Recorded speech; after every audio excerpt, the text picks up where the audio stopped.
দপ্তর বন্টন করা হয়েছে এবং আমাকে দেওয়া হয়েছে urban development and municipal affairs. আমি সেই দপ্তরেই এখন এসেছি এবং তার সঙ্গে দেওয়া হয়েছে উইমেন অ্যান্ড চাইল্ড। আমি এখান থেকে উইমেন অ্যান্ড চাইল্ড এলাম। তো আজকে বেসিক্যালি এসে বিষয়টি একটু জানার চেষ্টা করছিলাম। এখানে আমাদের 121টি মিউনিসিপ্যালিটি আছে এবং 7টি কর্পোরেশন এবং ইন্ডাস্ট্রিয়াল টাউনশিপ অথরিটি আছে 3টি এবং বিরাট স্কোপ কাজ করার। আজকে শুধু কলকাতা নয়, তার সাথে সাথে সারা পশ্চিমবঙ্গে আরবান এরিয়াকে ডেভেলপ করা, তার সাথে সাথে মানুষের পরিষেবা দেওয়া, আবাস যোজনা, স্বচ্ছ ভারতের শৌচালয়, জল জীবন মিশনের আরবান এরিয়াতে সাপ্লাই, মহিলাদের বিষয়ে অনেকগুলো বিষয় দেখছিলাম।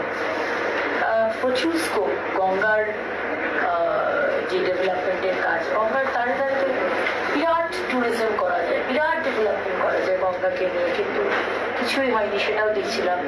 আজকে মেট্রো প্রজেক্টগুলো সমস্ত থমকে দাঁড়িয়ে রয়েছে, আগের সরকার করতে দেয়নি।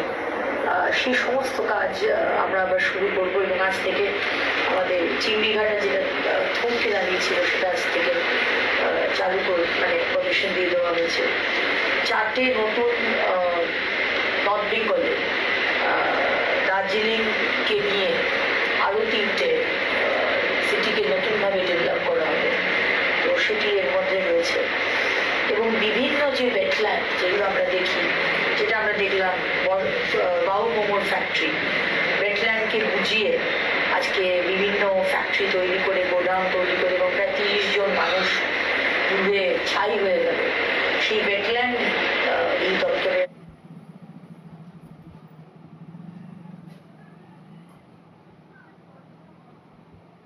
রয়েছে। তো বেসিক্যালি আজকে বোঝার চেষ্টা করছিলাম আর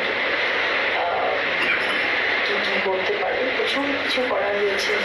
স্কিল ডেভেলপমেন্টেরও একটা বিষয় রয়েছে, যেটা গ্যারেন্টি ফর রোজগার অ্যান্ড আজীবিকা মিশন, সেটাও এই দপ্তরে রাখবে।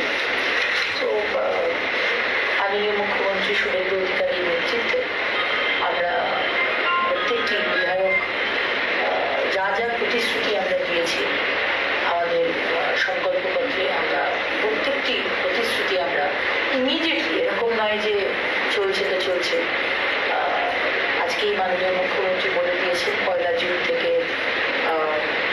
আমাদের আয়ুষ্মান ভারত সরকারি বাসে বিনামূল্যে মহিলাদের